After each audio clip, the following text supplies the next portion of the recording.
Hey, what's up? My name is Jonathan Fink. This is my audiobook series, free and live on YouTube. Up next, The Pokemon Gods Are Real, Chapter 36, The Economic Significance of Pokemon.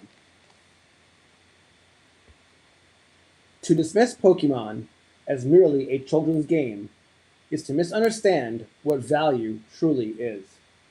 Economics are not built from objects alone. They are built from belief, trust, recognition, and shared meaning. Gold, paper currencies, stocks, and collectibles all derive their power from collective agreement. Pokemon cards belong squarely within this ancient tradition, whether critics accept it or not.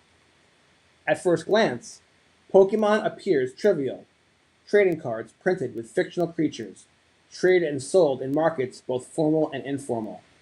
Yet, the surface level view ignores the deeper mechanics at work. Pokemon represents one of the most successful and enduring value networks ever created, spanning generations, continents, and cultural boundaries. Value, in its purest form, is social consensus. Pokemon mastered this principle with remarkable precision. The cards carry no industrial function. They cannot be consumed or used in production. Their economic power arises entirely from perception, scarcity, symbolism, and emotional resonance. This does not weaken their legitimacy.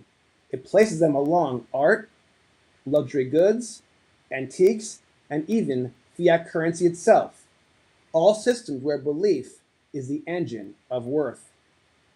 What makes Pokemon economically significant is scale.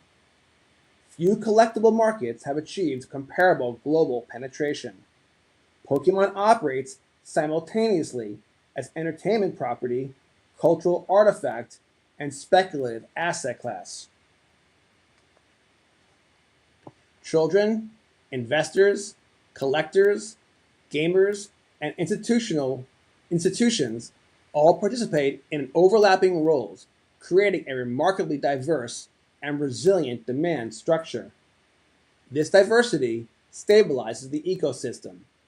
Unlike markets driven by narrow utility, Pokemon's value derives drivers are multifaceted: nostalgia, aesthetics, gameplay, rarity, community identity, and financial speculation interact continuously. When one force weakens, others often compensate. Emotional demand cushions financial downturns. Financial demand amplifies cultural surges. The Pokemon economy also challenges conventional notions of legitimacy. Traditional financial frameworks prefer assets tied to production, income, or measurable cash flow. Collectibles operate differently. Their value emerges from narrative, scarcity, and cultural relevance. Pokemon exposes the arbitrary boundary between serious and non serious markets, revealing that all value systems ultimately rest on shared belief systems. A cardboard Charizard and a paper banknote are separated less by logic than by tradition. Both require faith. More profoundly, Pokemon functions as a training ground for economic intuition. Children participating in the hobby unknowingly encounter core market concepts: supply, demand, scarcity, liquidity, arbitrage, information asymmetry, negotiation, risk, time preference. The playground becomes a primitive exchange. The trade binder becomes a portfolio. Price discovery occurs long before formal financial education. Pokemon teaches the capital markets through play. Adults, too, find themselves navigating familiar dynamics: boom cycles, corrections, bubbles, panic selling, long term holding, asymmetric outcomes. The hobby mirrors broader financial systems with uncanny similarities.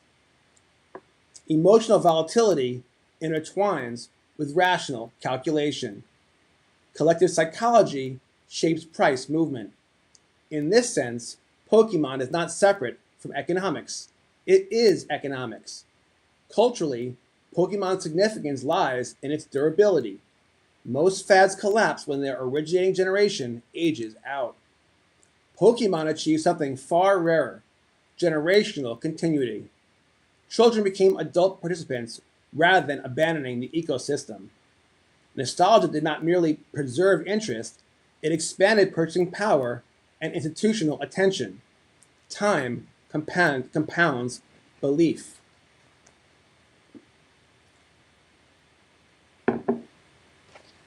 This continuity produces extraordinary economic consequences.